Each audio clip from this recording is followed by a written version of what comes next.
Around 10 years ago, I was studying at the University of East London, and I was studying civil engineering and surveying.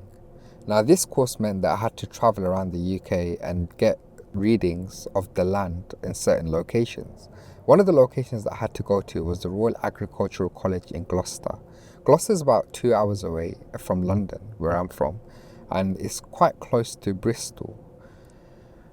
Anyhow, it's completely opposite to London. London's an urban environment full of trees, no, full of urban trees, if you like. It's full of like concrete. It's a concrete jungle. It's houses and parking lots and motorways and dual carriageways. It's completely opposite to Gloucester. Gloucester's rural, full of fields, trees, and it made a surprising change. At that point, I had never been to Gloucester before, so I hadn't been to the college either. So when we drove up to the college, it was completely mind-boggling to us. It looked like we was in Hogwarts, and I'm gonna show pictures of the college in this video. And this college is very old. It was built well over 100 years ago, and the architecture of the building probably predates the Victorian era. It looked haunted. As a Muslim, as a person that's grown up in Islam, for me, it just screamed red flags. Like, I didn't think anything of it at the time when I first went in, but it seemed just off to me. And it wasn't just because the building was old. It just gave me a vibe that I can't really explain. And to this day, I can't really explain. I got this really eerie feeling. So when we went there, the first thing we did was speak to the security guard. And one of the friends that I was with, they asked the security guard, is this place haunted? And the guy just looked at us and goes, what do you think? And then we was like, yeah, it looks haunted. He goes, it is. But he just laughed it off. So we thought nothing of it. Probably thought he's having a laugh, right? So we were separated into 2 people per room when we stayed there. So I was sharing with somebody, and like the 6 other people that we were with was all like paired up and given a room each. So Asian boys being Asian boys, we got some shisha with us, and we thought, let's smoke shisha. So about 9 p.m, 10 p.m, we came downstairs, and it was quite pumping. There was parties and stuff going on.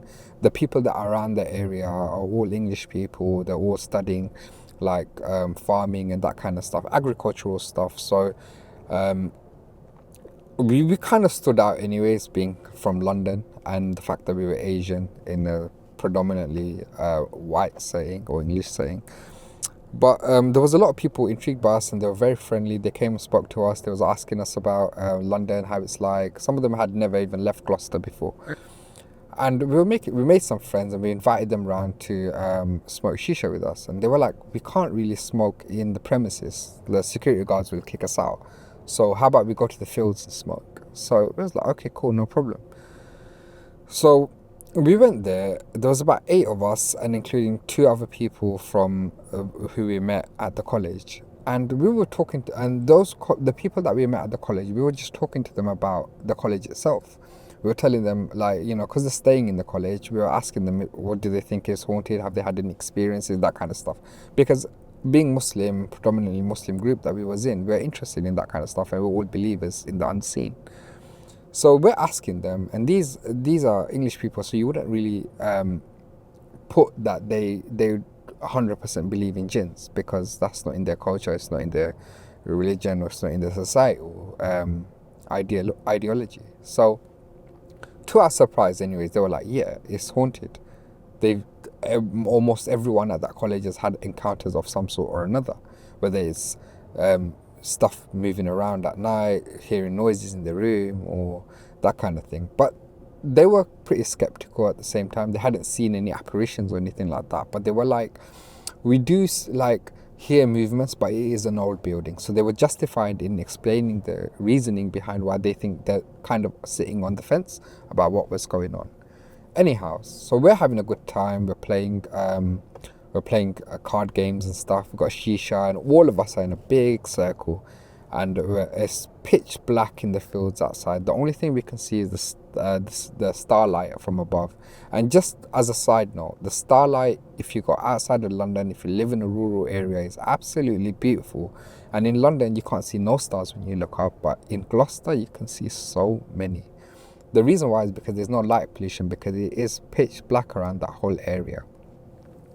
So we're sitting around in a circle. We're talking about just random things. We're playing games. We're just chitting, chatting, talking. And then we started talking more about the encounters of like demons and jinns and stuff like that.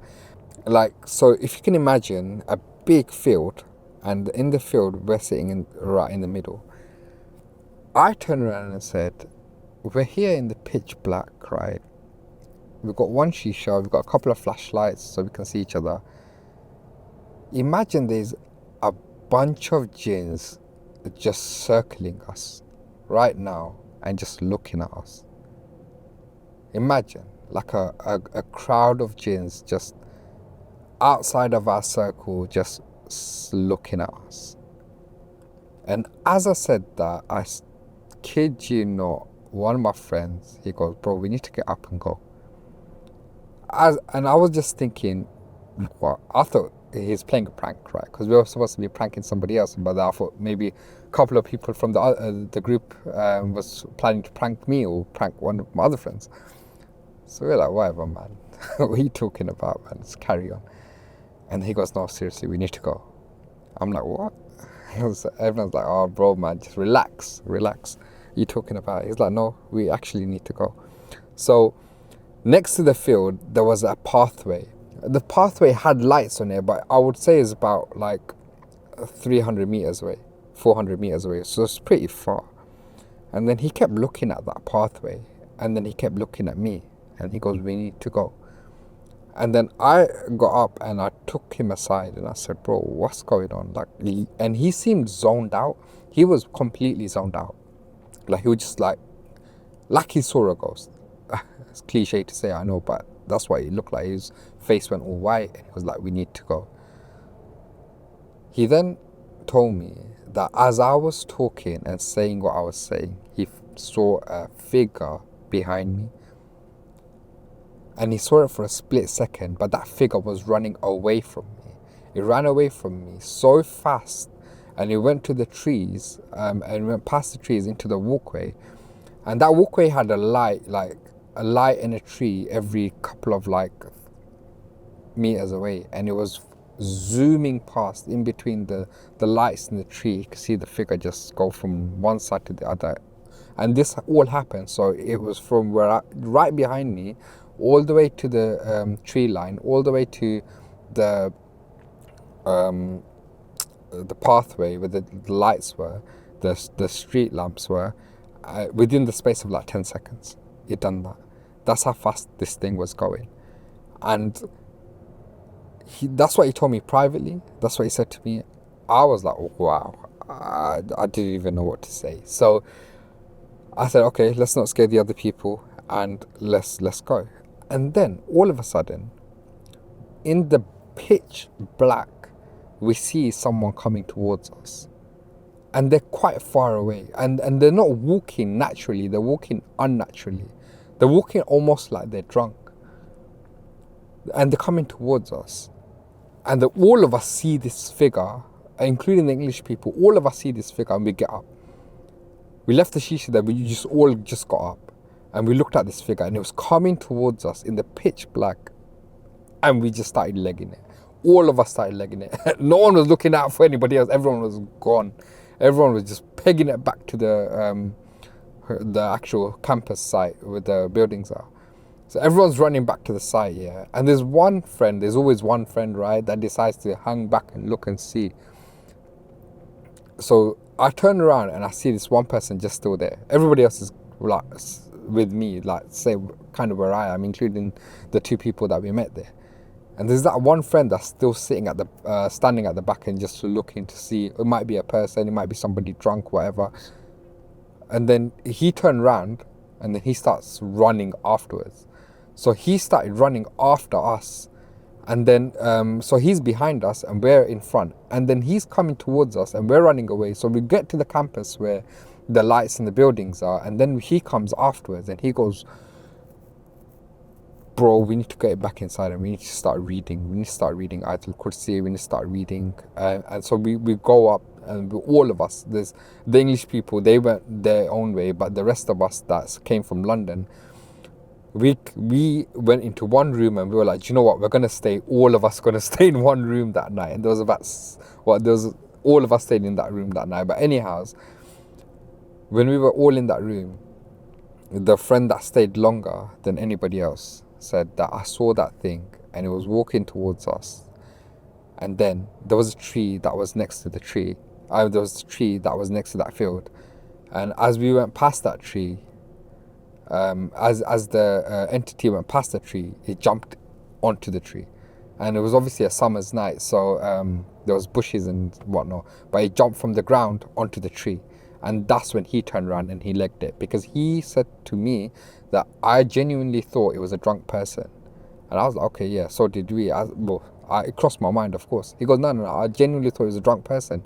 And maybe they needed help or something like that. So I waited while you guys ran, and he was the brave one out of all of us, and he's the one that waited.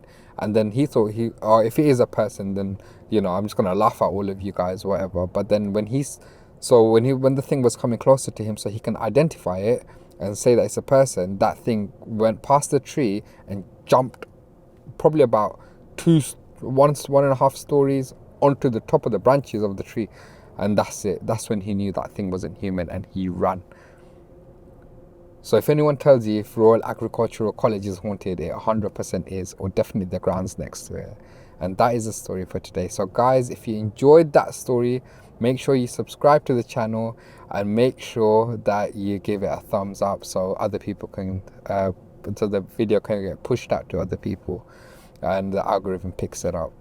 And I'll see you in the next video. Thank you.